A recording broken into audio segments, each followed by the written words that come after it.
All right. Yeah. Sure.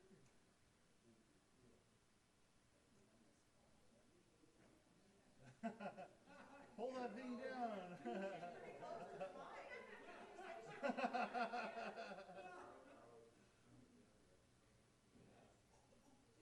Just pull that thing down where you are.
I like to hear it, but see, I get the full effect right back here, so.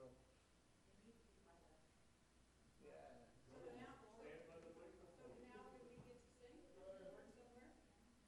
I don't know where the words are to that song. We could prepare sometime. Well, yeah, but unless we go make copies or put it up on the screen, But yeah, we do have that. You're right. Yeah. But we can do that. Maybe next. Should we do that for next week? Okay. Yeah. Yeah. Throw it up on the screen. All right. You want to choose some songs? All right. 289.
one of my favorites. Oh, 290? Okay, yeah.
Does it already?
on again? Yes.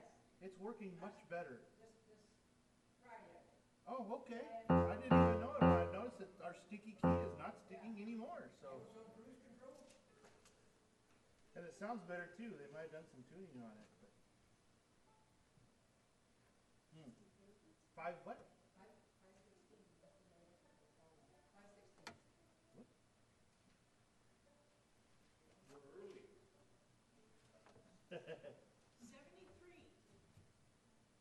73? All right, 516, and we'll go straight to 73. All right?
Oh, no. You guys are hilarious. All right, did I hear 73? I think we did, yeah. All right. You're not anywhere near that age, are you? 77.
95. All right. I got it wrong. 495?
Yeah.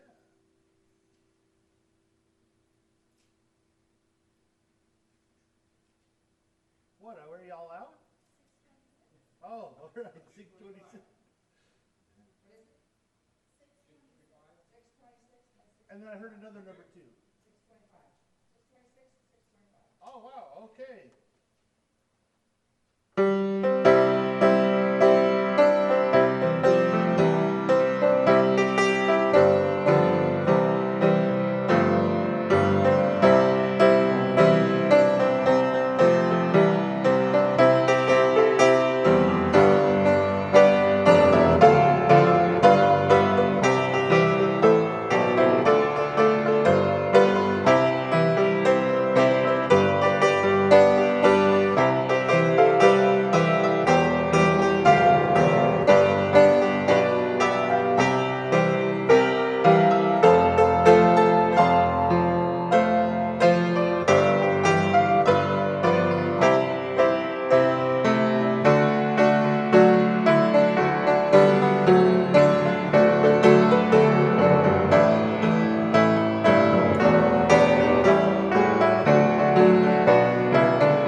619?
Oh, it's been a long time since I played that song. Is that new to anybody here?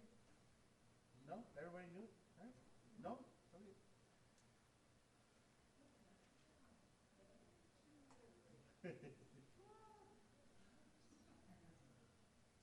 Cool.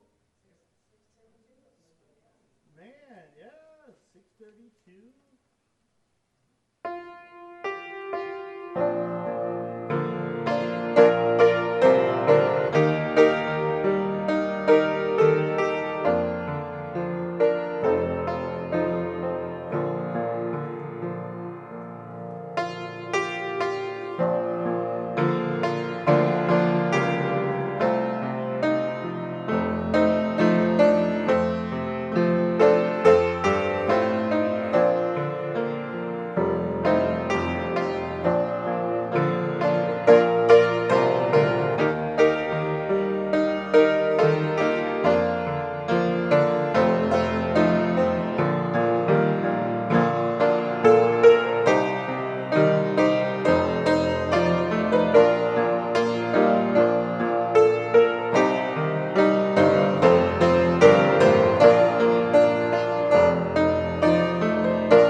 Okay.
miss one?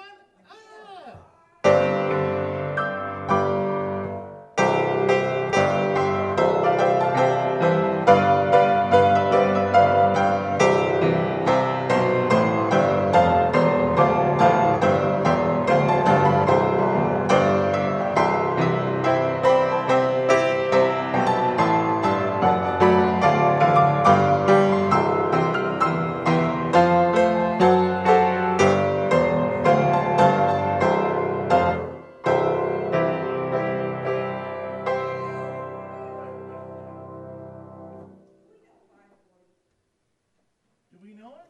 I don't know. Do we know it?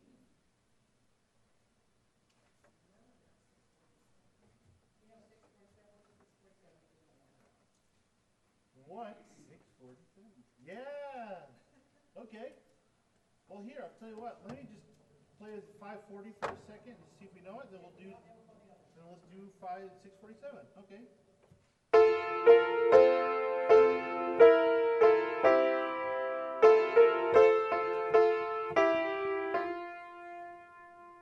Hey, didn't we do this one a couple weeks ago?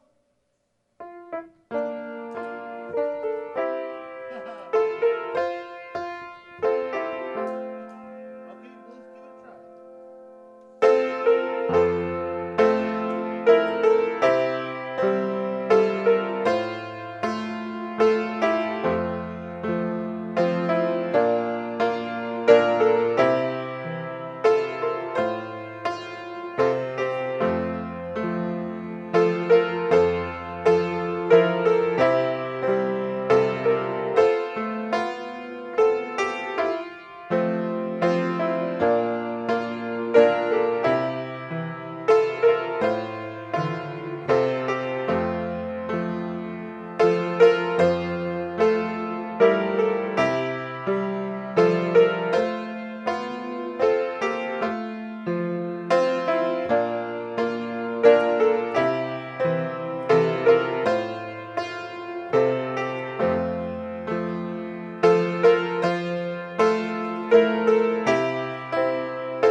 Oh, okay.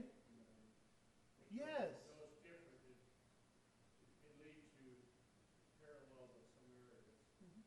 Yeah, I think that's why I was struggling with it. So, if it sounds like a song that I actually know, and I'm playing a song I don't know, then anyway.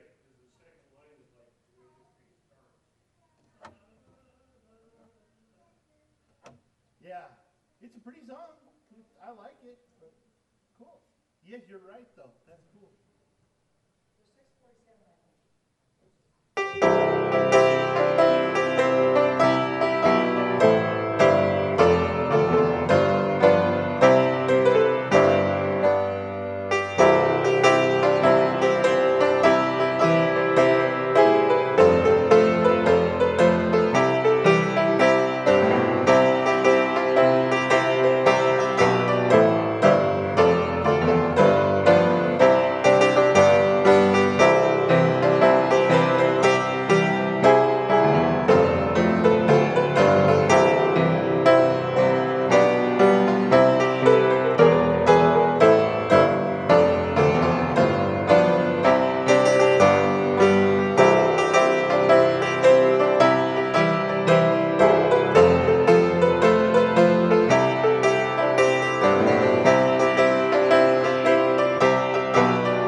Anyway, when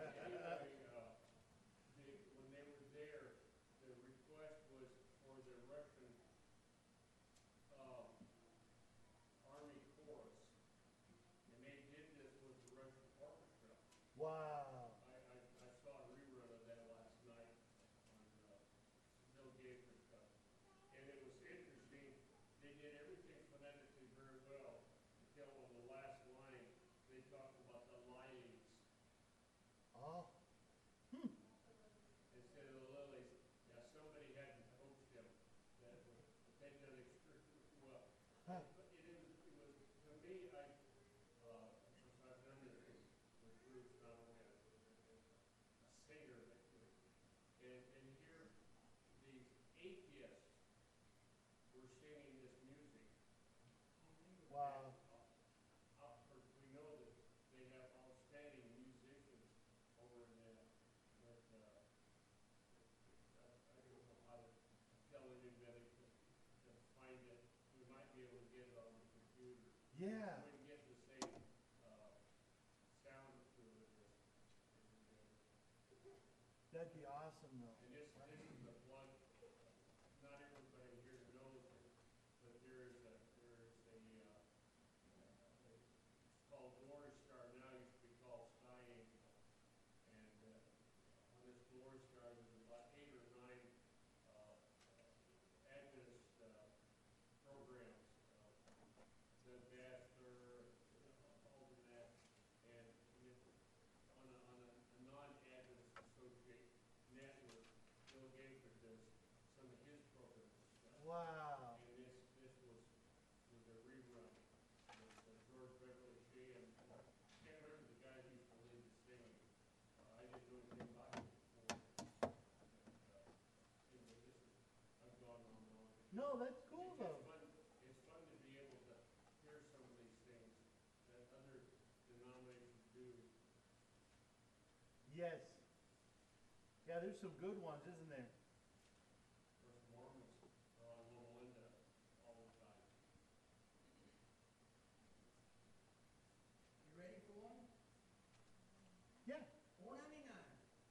$4.99. We're almost to 500.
one more, and then Elder Curvis, would you like to? Yeah, okay.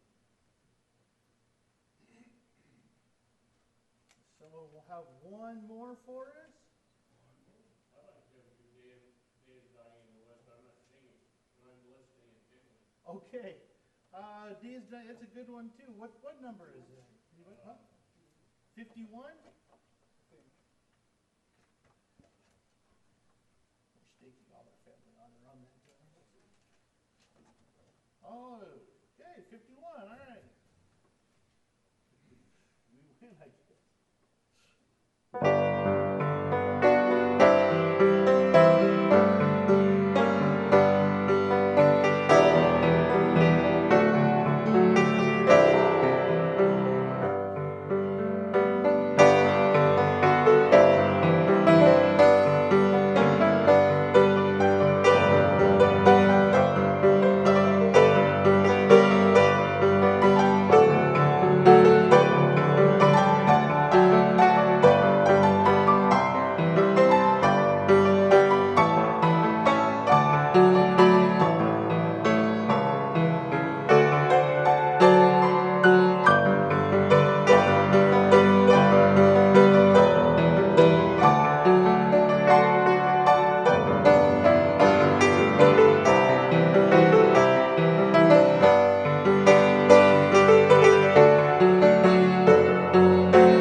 know, I think all we need is the singing and opening prayer and closing prayer. We don't need anything else. Beautiful, beautiful music.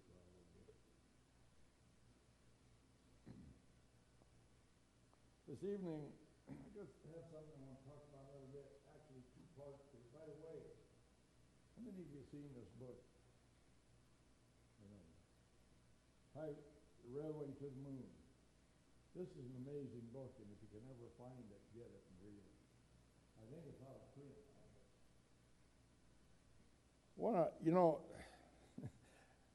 I hope Dave is having a good time with his dad this evening.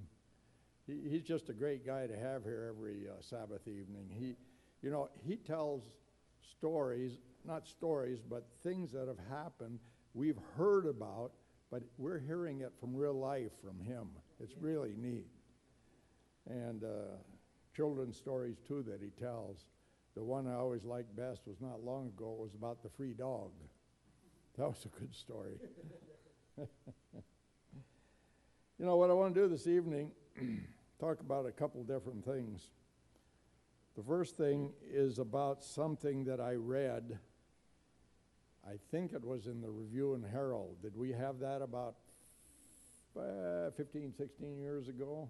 Pretty sure it was in the Review and Herald, and there was this amazing article about an incident up in the St. Helena and Calistoga area up in Northern California. Calistoga is about 7 miles on north of St. Helena.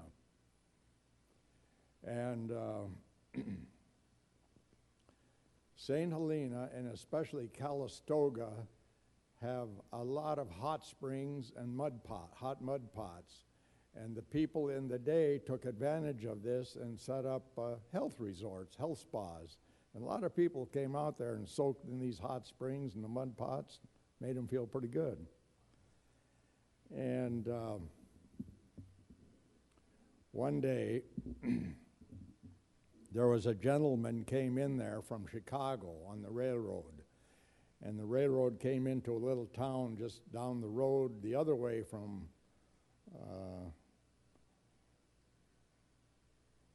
from Calistoga, it would have been from St. Helena, about 7 miles south of St. Helena. Calistoga is north of St. Helena.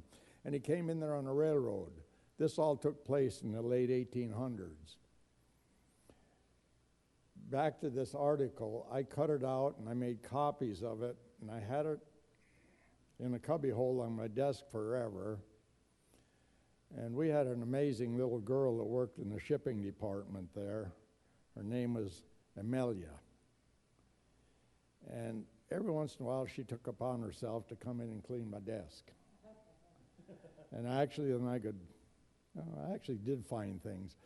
But somehow she got rid of that article.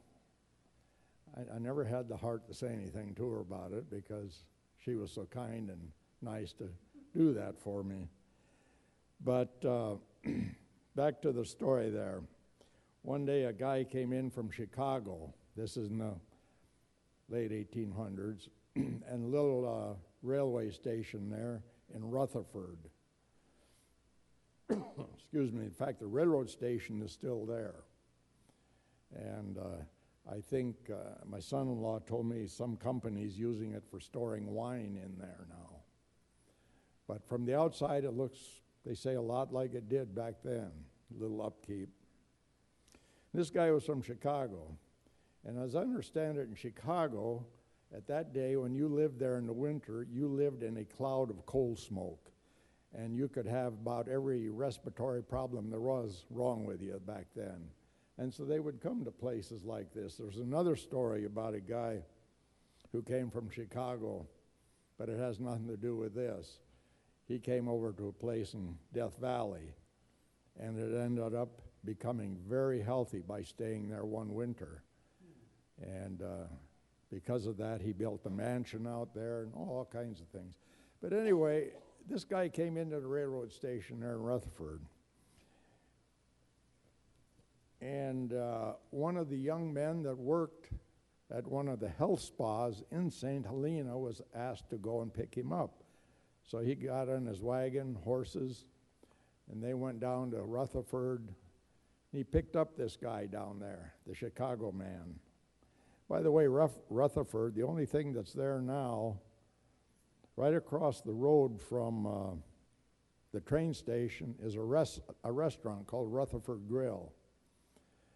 Among other things, they have I'd say the best veggie burger in the world. It isn't one of their specialties, but they don't use canned stuff. They make all the ingredients there. And one time my two sisters were up there, I think for our daughter's wedding. And we went over there and had a bite. And of course, my sisters thought that was the best veggie burger they'd ever had. So the waitress came over, and Bernie, my older sister, asked her, do you know the recipe for this veggie burger? And the waitress looked at her. She says, I don't know, and if I did, I'd get fired if I'd tell you, she said. But it's a great place up there. Anyway, this man was picked up at the train station and taken to the spa there that he had made arrangements with. And this young man who picked him up worked there at this spa.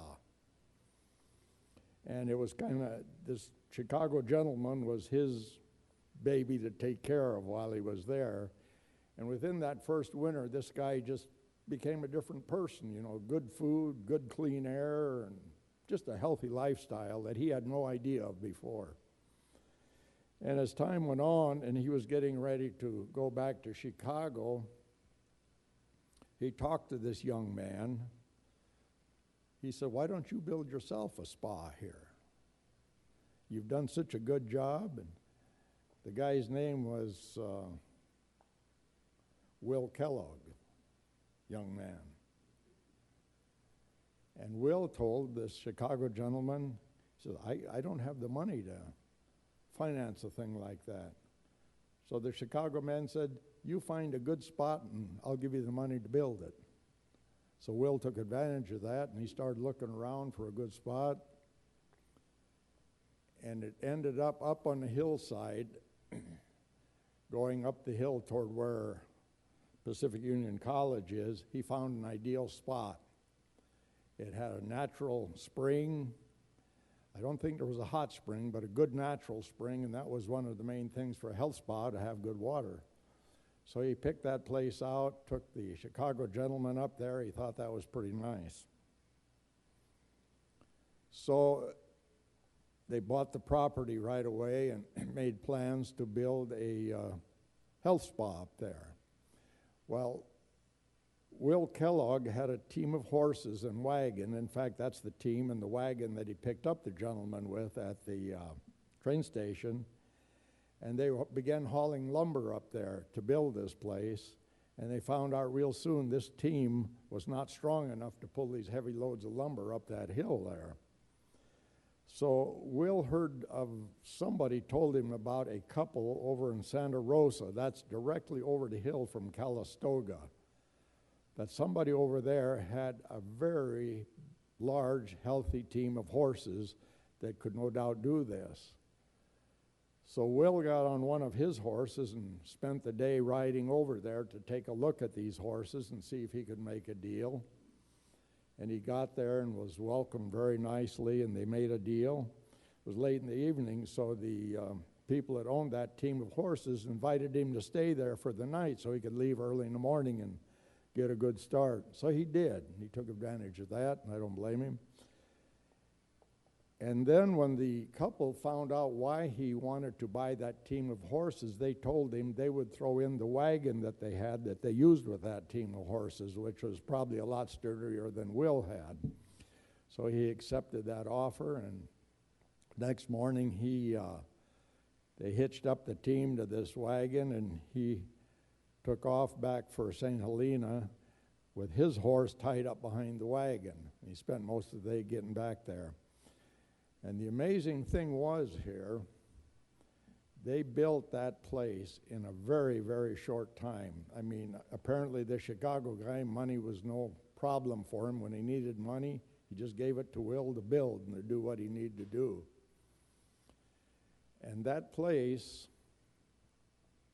within a few months, I'd give anything to have that article now, but in a few months, they were so overwhelmed with guests coming there, they had no place to put them. So they added a second story onto the place. And it filled up very soon. I don't think they put another story on it, but they built an addition onto it then to take care of all these guests. I guess that was a big thing for people that lived in the big cities and weren't feeling well to come out west. So anyway, this health spa is now St. Helena Hospital. Now this is a hospital.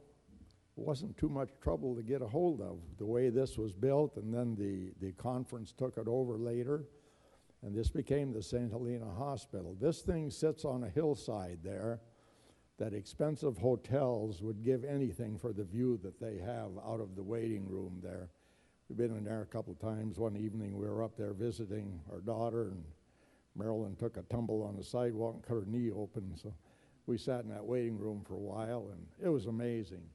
You look out at the hillsides, and they're all covered with vineyards there, vineyards and pine trees. It just is gorgeous. And this hospital, over time, became much in the forefront in the last few years in doing heart surgeries. There's a cardiosurgeon there that has come up with many innovative ideas for doing heart surgery. He was one of the first ones that came up with the idea of putting the flapper in your heart, what do you call it? The valve in your heart, yeah, going up through the artery instead of doing open heart surgery. Wow. And that's used all over now, I guess. I still don't know how they can do that, but they do it. And our daughter works in the hospital. She's been there for some time, so I get a little input from her.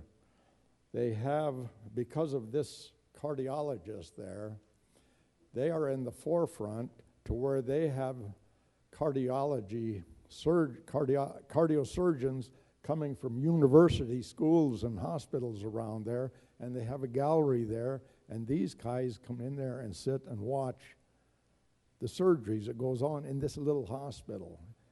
It's just amazing when you think of it. You know, we think of this blessing that we had here from this man coming from Chicago, sicker than could be, and gave Will Kellogg the money to do this. And the story went on more, and it just told the whole history of it from there on. I would give anything to have that article. I suppose if I dug into some archives somewhere, I might be able to find it yet. But what I really want to get into this evening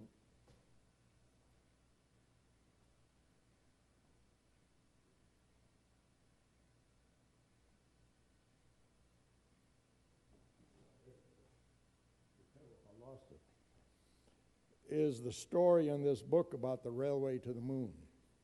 That is an amazing story. This is a story about Loma Linda, and the story is about why almost there was no Loma Linda and why we have Loma Linda. It's little excerpt here. This book was printed when they had their 100th anniversary. From 1905 to 2005. And at the time the book was written, the president and COO was a lady by the name of Lynn Behrens. She says, more than a century ago, developers of a tract of land south of San Bernardino in Southern California called it Loma Linda. That's the Spanish name for Hill Beautiful. I don't know if we say things backwards or if they do. We would say Beautiful Hill, but they call it Hill Beautiful. And throughout the last 100 years, Loma Linda has come to be associated with a thriving university and medical center, as well as the full spectrum of healthcare education offered here. She says, Balak, the Old Testament king of Moab, once hired Balaam to curse God's people in Balaam's behalf. But when Balaam tried to deliver the curse, he could only speak God's words. And God's own words. And then he says, one of his words, he says, what has God wrought? Or what hath God wrought? A century later, these words were first spoken by Samuel Morse when on May 24th, 1844, he sent the first message by his new invention, the telegraph. And she goes on to say, today as we mark the centennial of all that is Loma Linda, we can only echo those words, she says.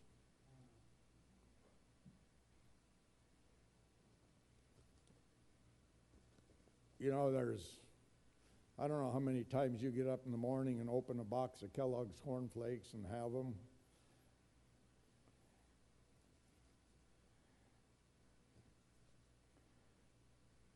You heard the name John Harvey Kellogg?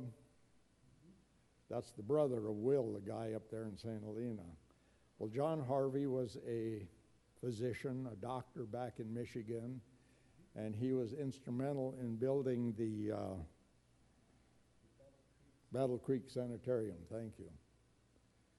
And he invented the cornflakes, John Harvey. And he got his idea for doing this back in that day, as I understand it, an ideal breakfast was all the sausage and fried potatoes and bacon.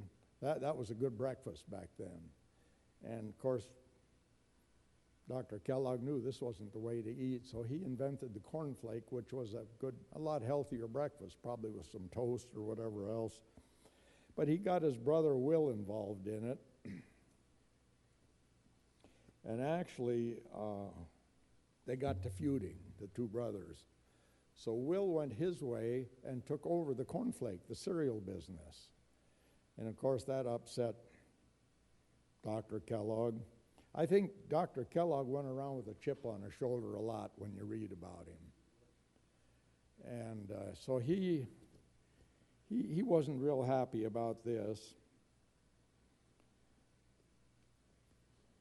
It says actually Will could have come to the forefront at this time with what he did taking over this. It became quite a large business, but he says how John's accomplishments were also quite notable. He helped found the Battle Creek Sanitarium. That was a healthcare facility that it soon developed national reputation. But it says that John was sort of a maverick, and routinely he clashed with the brethren at the general conference. This was the leadership of a still strong church, the Seventh-day Adventist Church. It was kind of in an infancy at that time. And because the brethren at Battle Creek wanted the conference to take over the Battle Creek Sanitarium, and this didn't make Dr. Kellogg very happy. And then Dr. Kellogg heard efforts to put up a medical facility out on the West Coast. And that really upset him. He just gave every reason in the world to stop that. In fact, like it says, he just decided to pour cold water on the whole idea. And Dr. Kellogg, he had some clout in that day.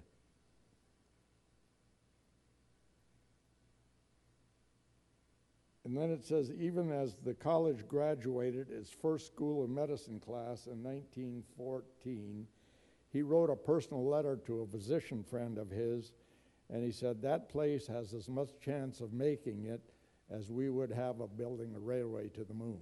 That's where that comes from. But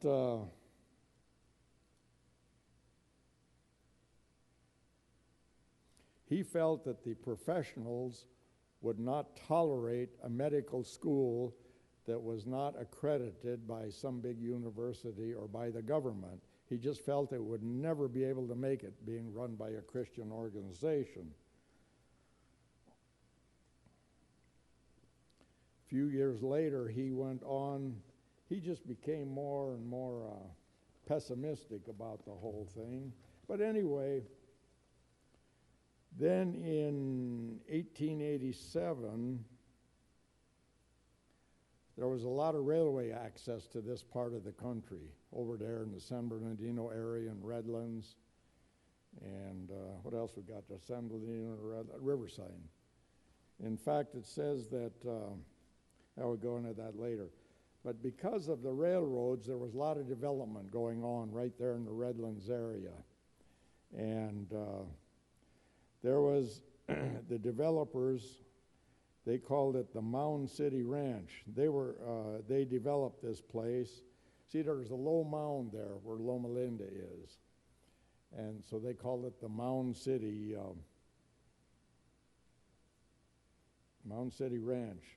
And they were convinced that if they bought that property, their payment or their investment was really going to pay off. They bought this thing at a very reasonable price, and then they spent $40,000 to build a 4-story Victorian-style wooden house up on that mound. There was a local newspaper there, and the editor predicted that the Mound City would soon become one of the most popular resorts in Southern California. But, you know, as we know, no investment is without risks. We can make it or we can lose it sometimes.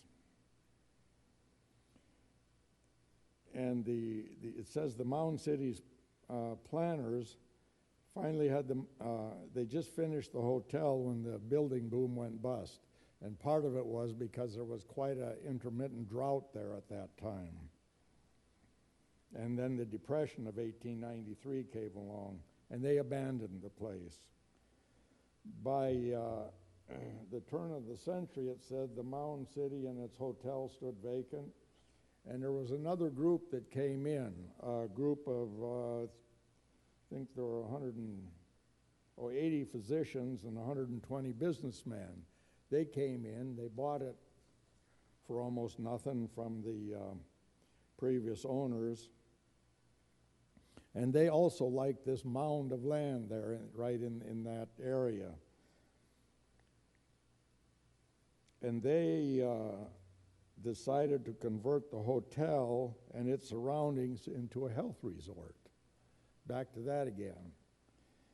The 120 investors renamed Mountain City as Hill Beautiful, or Beautiful Hill, or Loma Linda. In September of 1900, the Loma Linda Association filed its articles of incorporation, and the next month they began transactions to purchase the land for $15,000. Now the other guys, they spent $40,000 just to build the house. And once they got this thing in their possession, the investors poured another $155,000 into it.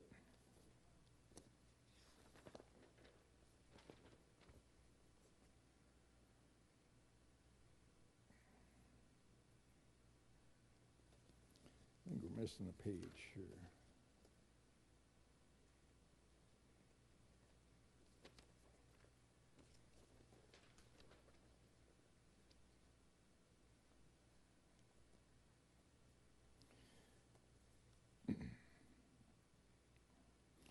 In addition to its own artesian well, Loma Linda, I missed the page here.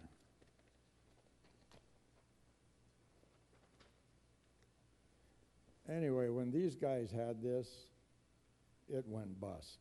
There seemed to be a trend there for a certain reason. And then we enter Ellen White about this time.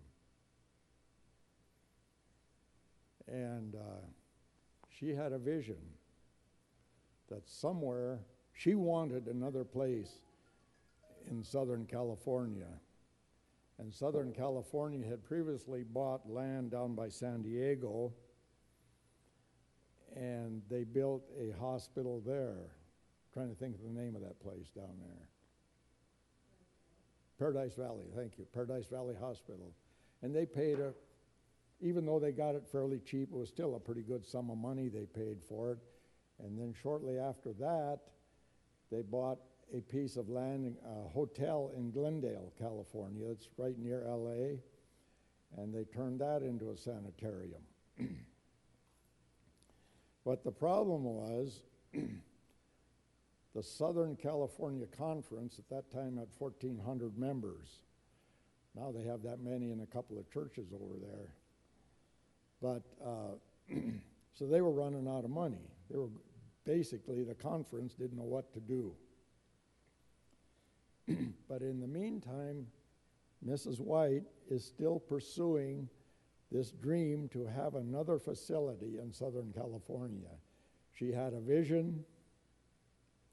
She saw in that vision what the place looked like, but she didn't know where it was. She had no idea where this could be. And so the Southern California Conference was in session and talking about this. They decided there was no way in this world she could do anything like this. But she didn't give up. She knew of a young minister. His name was, what was his name? Burdon. He was a 29-year-old man, pastor, but he was very business savvy.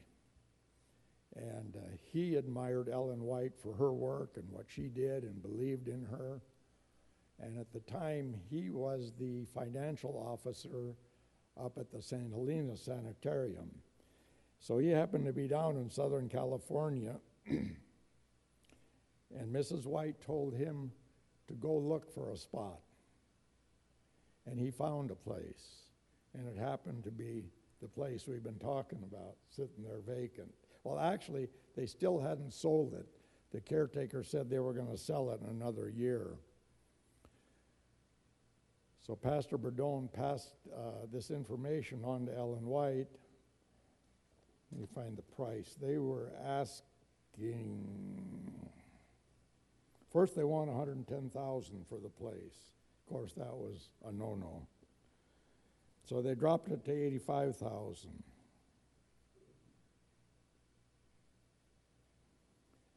So Ellen White tried to get the people in the Southern California Conference going on this, but they had no interest. And not too long after that, they dropped their price from $85,000 to $45,000 on this place. And when Pastor Burden relayed this information to Mrs. White, she advised him to stay close and keep her posted on the thing. And then the kind of guy that the young pastor was, he approached the owners to find out what their bottom end would be on the price, and they told him $40,000. Well, they started at $110,000.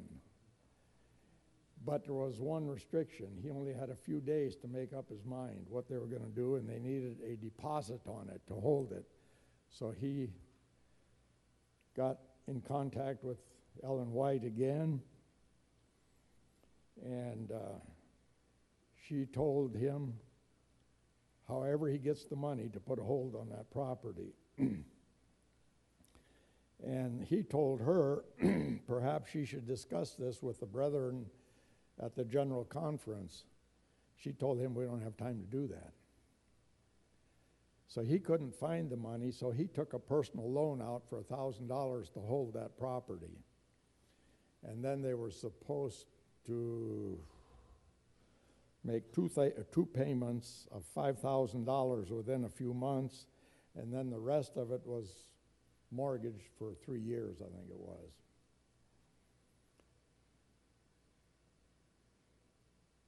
So they made a deal on the property and bought it, to the dismay of the General Conference, to the dismay of the Southern California Conference. They just thought she had completely lost it by going ahead with this. I think it was in July, the first payment was due. Let me find that here.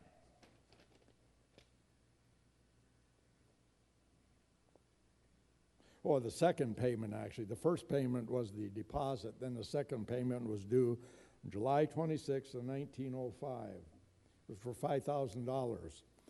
And they Southern California Conference met in an emergency session there in Los Angeles. They didn't have $1 of that $5,000 to put up the day it was due.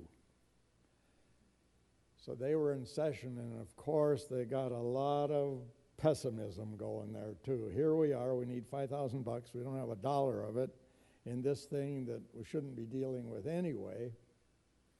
And one of the gentlemen, he says, let's wait for the mailman. Mailman came in, he delivered the mail, and there was a letter from, I think it was back in Atlantic City or somewhere. Now the amazing thing is this letter had probably traveled for 10 days or 2 weeks coming cross country.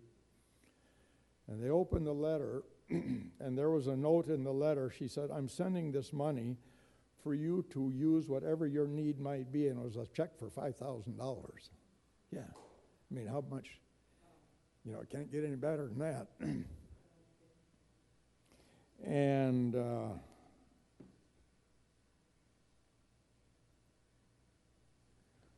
they said after that letter was opened and they found that check, there wasn't a dry face in that committee.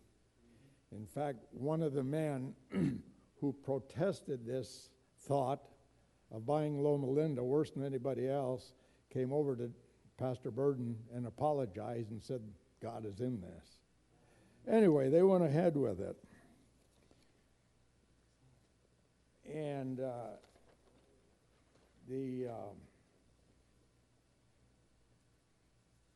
and then, on top of that, they were able to pay this thing off in 6 months, the whole price. And because of the payment in 6 months, they got an $1,100 discount on it. So they came out in pretty good shape, $110,000 for $39,000. It says the Southern California Conference now possessed their third property for medical work there in Southern California, 76 acres, a hotel building, a farmhouse, 5 spacious cottages, an amusement building, a water plant, an artesian well and a pumping plant with it, a water tower and tank, a full set of farm implements, horses, carriages, and cows, and also more than $12,000 worth of such furnishings as linens, dishes, and silverware, orchards of oranges, lemons, olives, apricots, plums, peaches, and pears. What a deal, huh? Yeah. But basically, before this came about, the brethren thought she had lost her mind. But you know, we look back and all these other failures that these guys had trying to develop that land, it didn't work, but there was a reason. So they turned this house that was built, this fancy house, into a sanitarium. They didn't call them hospitals in that day. In fact, the Glendale Hospital, which is a mammoth place now, let's see, I hit there in California in 1954, I guess, 55, and it was called the Glendale Sanitarium then, generally referred to as the SAN. And so this was a sanitarium they were going to make into this house. And it's so interesting the way they progressed from there. At first, it even almost looked impossible. They had no money to pay help. They had no money to pay teachers or anything. They wanted to start it as a nursing school. And they sent out the word that they needed people.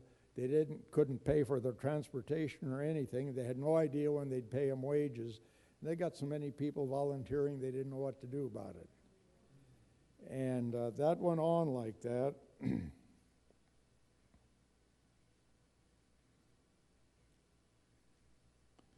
Oh, there was one thing here I was looking for.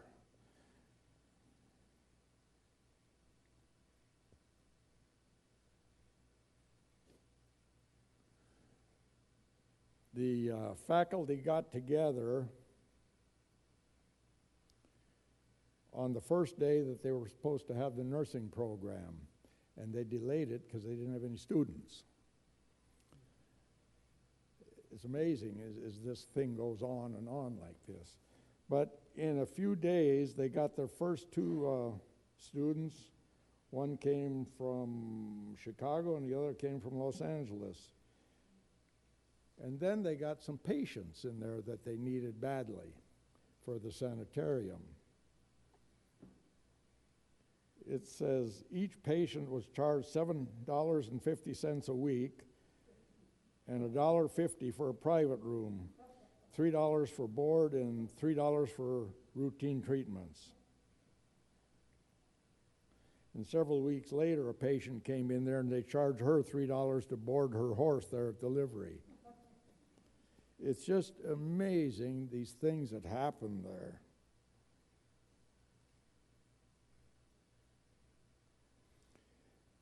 Then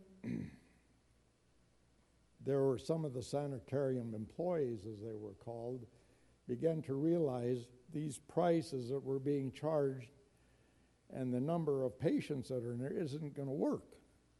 So they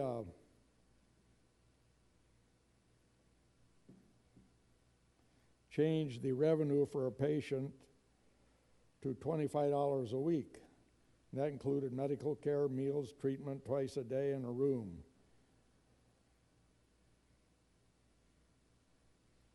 But then what happened, they got a young lady in there, an MD. Her name happened to be White. I don't think she was any relationship to Ellen White.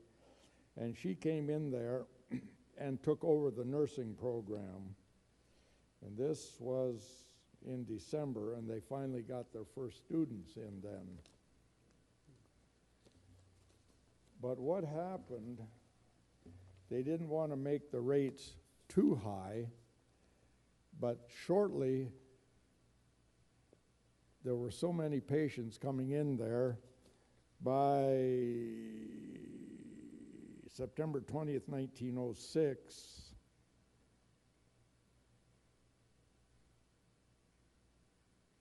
oh, that's backtracking. Anyway, in a very short time, they were $1,000 in the black. And they had no idea how this was going to work. They got a man in there. He was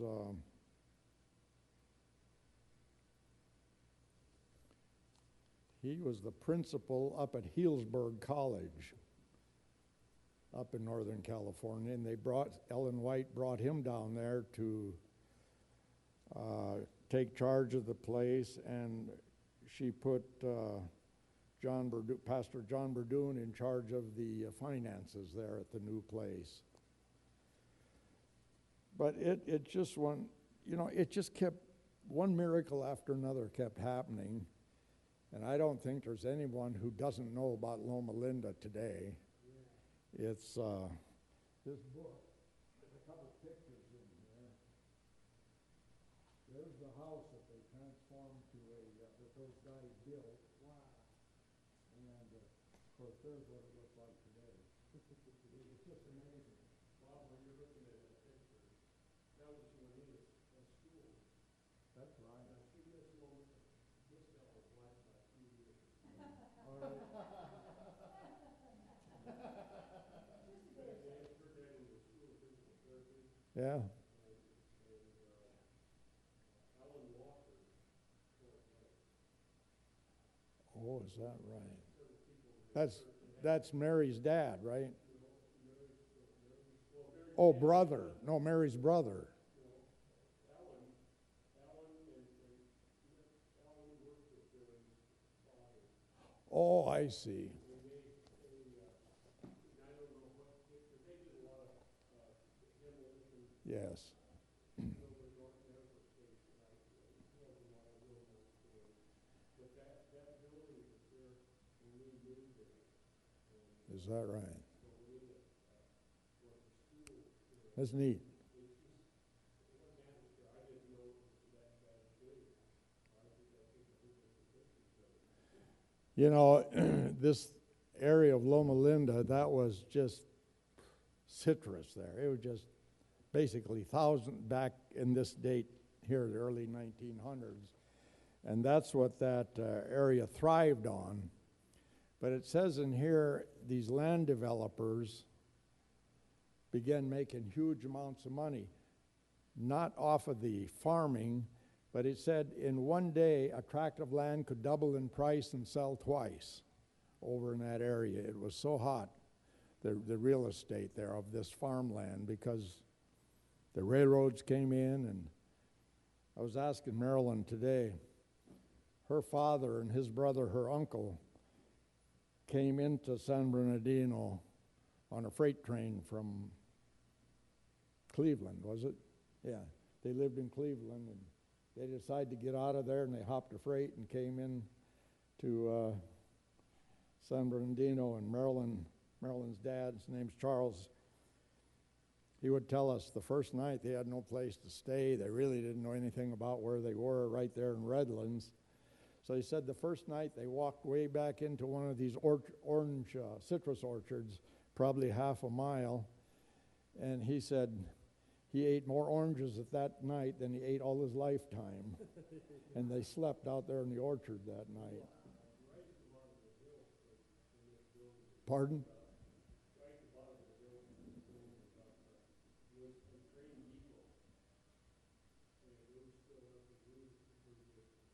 Is that right? You know, maybe you could.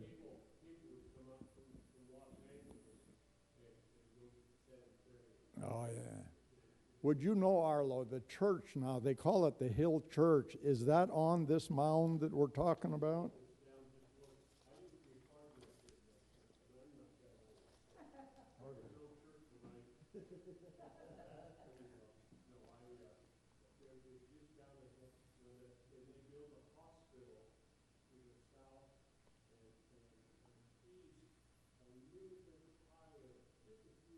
Yeah.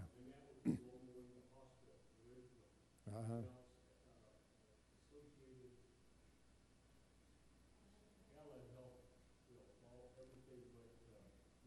Okay, so the church is not on the mound then. Yeah, she did her nurse practitioner program there.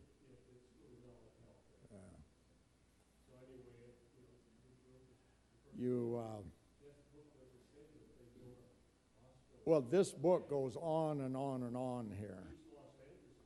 It would take all night to read the book. Yeah.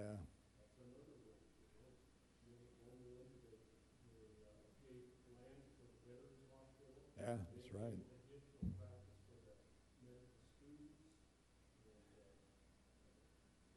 We were over there not weeks, a few months ago, over there for a pre-surgery for you. What was that? I don't remember. Yeah, a few months ago. Anyway, we were in there. Anything that happened, within the last few months, I can't remember if it happened 20 years ago. I can remember it. But anyway, I was with Marilyn. We were in the pre-surgical place there, and had a nurse that was working with Marilyn doing the surgery workup or whatever they call it. And Marilyn asked her, well, how long she'd been there? And she'd been there working there for 30 years at the Loma Linda Medical Center. And I asked her if she knows how many employees are there. She said 10,000 plus. That's a lot of employees to hand out a paycheck to every month. No, there's a lot of non-Adventists there. That's right.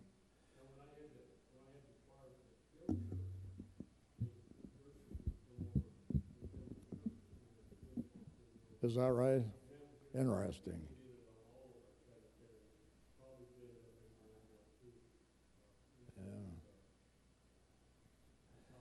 Yeah. You think of it, in those days, the nurses had their uniforms, their caps on. A little different today. But this book has, just a history of that place right up till, basically it was up to 2005. That's when they printed the book for their centennial. Whose? I think it is, yes. Mm-hmm. She was in the nursing program over there at Loma Linda, I think, too, for a while. I'm sorry, what was that?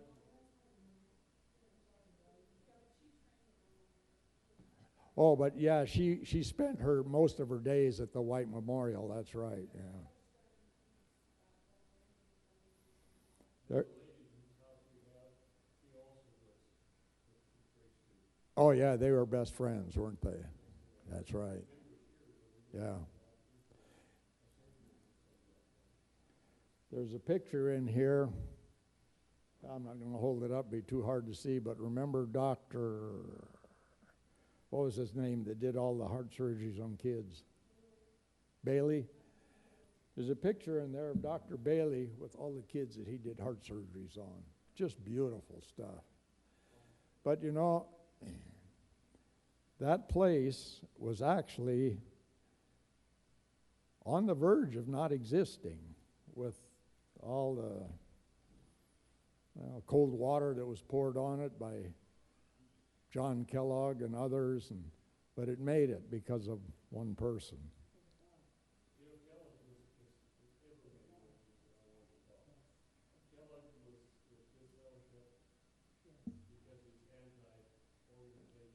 Oh yeah.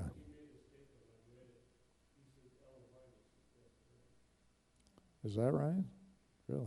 I didn't know that. Pastor said she helped raise him. I didn't know that. Wow. But it's, in this day and age, something like this couldn't even happen.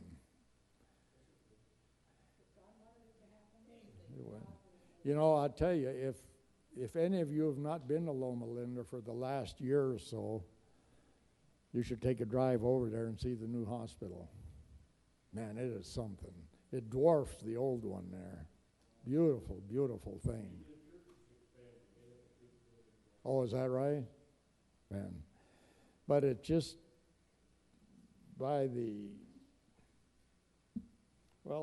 lady, Ellen White, it was just her earnest desire and work that she put in to have that place and other places like this. Yes, she was. Oh, yeah. Yeah. It tells in there she had a vision about where this place was to be. And after they had everything taken care of, she came down, I suppose, on a train from up there. And I think it was her son Willie that picked her up over in Redlands at the railroad station, brought her over. And she was telling Willie, I've been here before. And he told her, you've not ever been here before. And then she realized that was the place that she had seen in her vision. It was that real. But they just went on and on over there, and it's amazing what has been done because of that lady's ambition to get this thing started. I was just over there yesterday. Were we there yesterday? Yeah, yesterday. See, Loma Linda has satellite places scattered all over the place there now. It's amazing. We were at a place called Beaumont. It's down east of Loma Linda, probably 20 miles on the I-10 there. And they have a surgery center there. And the people they have there, the surgeons, the medical people, I think they are the best of the best. The only problem I'm having from being there, I had some light anesthesia, and I get hiccups after I have that stuff. So it came on to me during church today, got the hiccups. So before we came over here, I drank some water really fast. They say that'll help it, and I did. But just now I can feel it coming on again. I didn't realize it, or I'd have asked the nurse to give me a prescription. They have something you can take for it, I guess. Well, over there you can get an appointment in a week. Here it takes 2 months. Well, what was going on with you?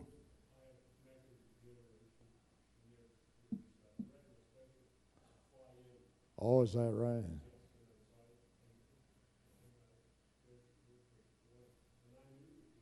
Yeah. Wow.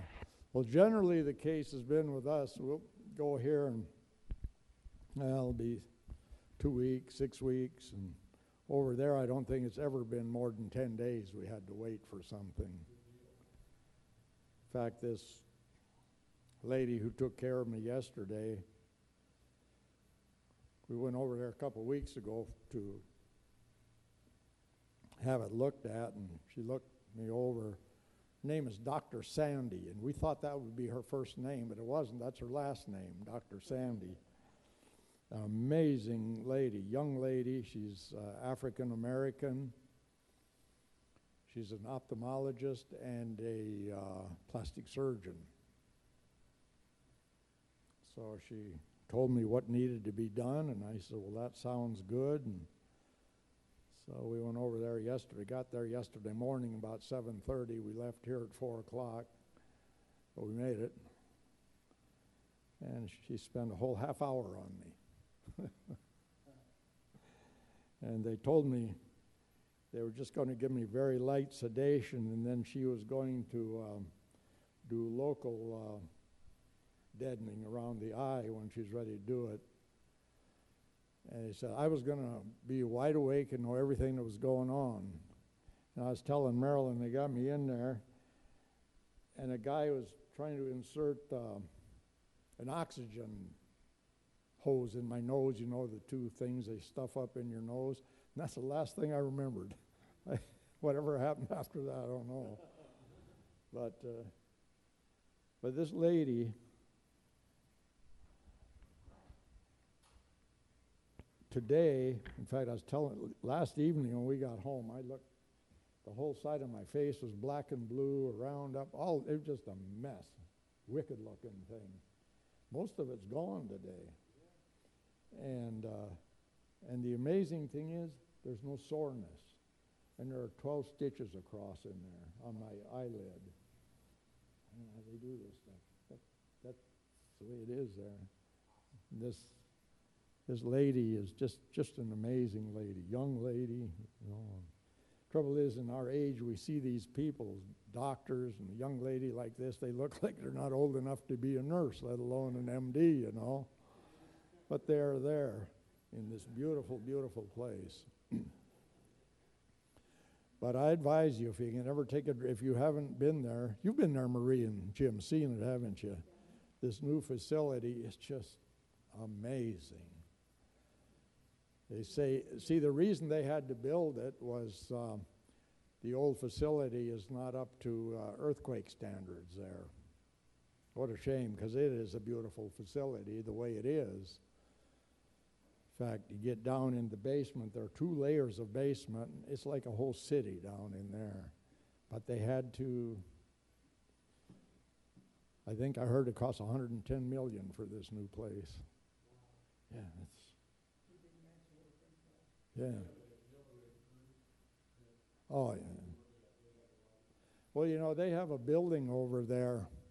I'm not even sure what the building is for, but there's some Chinese guy, his name is on it, and he paid for the whole building. Yeah, that's great. He's not an Adventist either.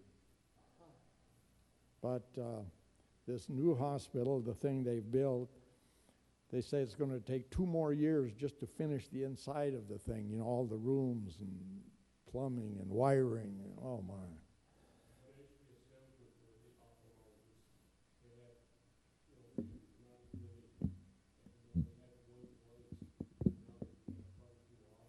Is that right? Oh, yeah. Is that right? Yeah.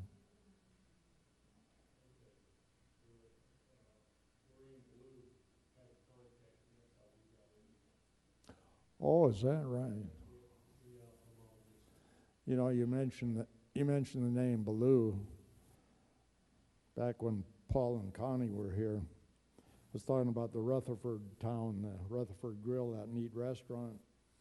And just across the parking lot from the restaurant is a Ballou winery. So one day I was talking to Paul, they were members here, Paul and Connie. I says, Paul, what is this? You got something we don't know about down here, you know? He said he'd heard about the place. It was a pretty good sized winery there. That's what keeps the area going, are the wineries up there.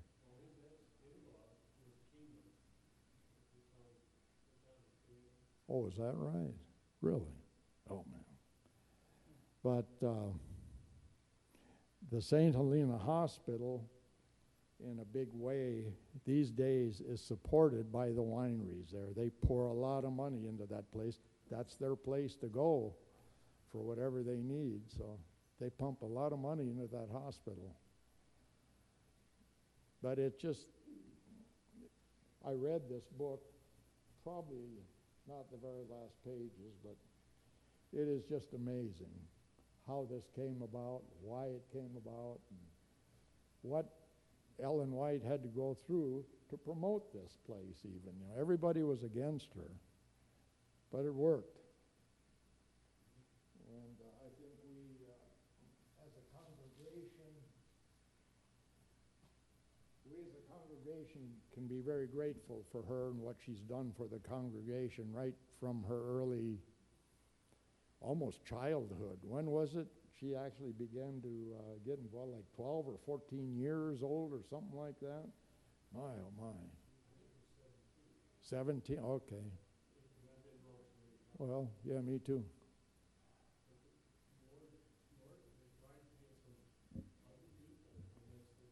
Yeah, that's right. It took that young woman. No. Yeah. Well, what was her? She didn't have. Did she have an 8th grade education even? Not much more than that. 3rd grade, really? Oh my, that's.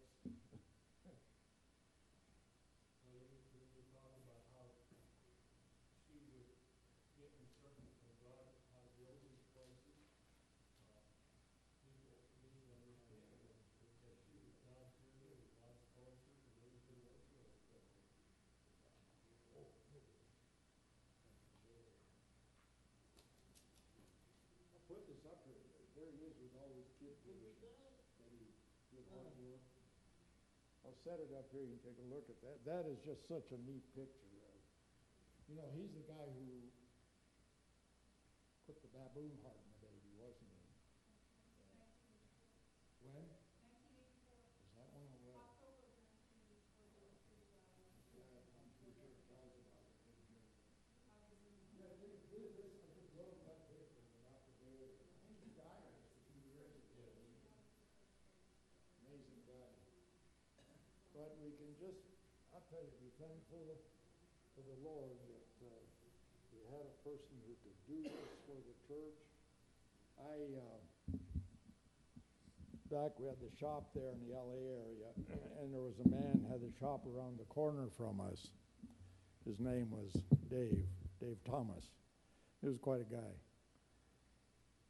And he could not understand the concept of Saturday being the Sabbath.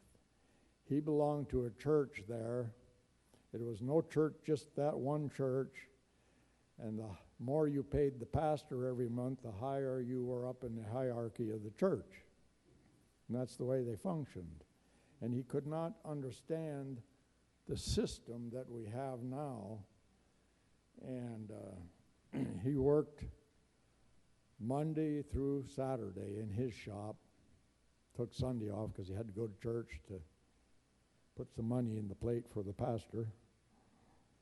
And I imagine that pastor did pretty well financially. But, and he used to get on my case. He says, you know, Saturday is a very lucrative day in this business. People have breakdowns. He said Saturday he makes sometimes as much money as he makes a half of the week, because he had a thing where if a company had a machine or a truck or whatever, they broke a shaft or a pin, they bring him the pieces, he would make a new one from the pieces. He could put it together and measure it. And then we did a couple of operations for him that he didn't have machinery to do with. And he says, you know, I could be sending all this work over to you guys to finish for me on Saturday. But anyway, he never wanted to talk religion, really. But the one thing he always wanted to talk about was the Adventist medical. That he just thought, he couldn't understand how a small congregation compared to the big congregations could have something like that going.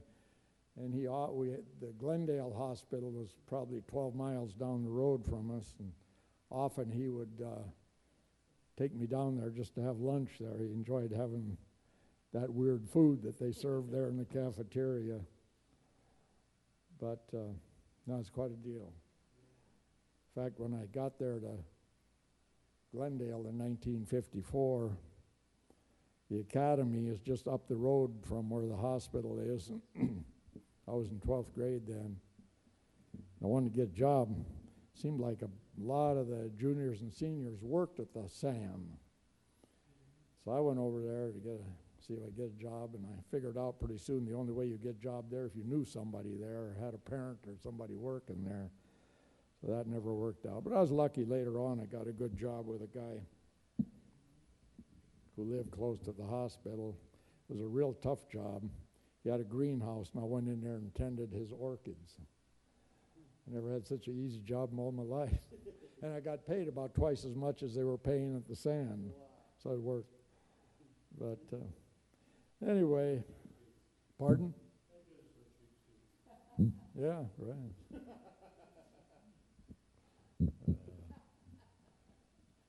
Appreciate your input this evening, Arlo. That's all good to know, and Pastor.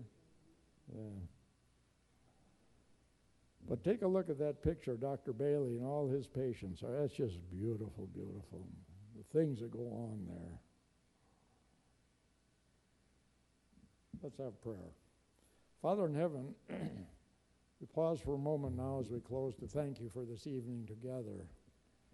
We thank you that we can come together, praise you, and honor you at the close of the Sabbath day. And as we go home this evening, I pray that your angels will be round about us and keep us in your care. Amen.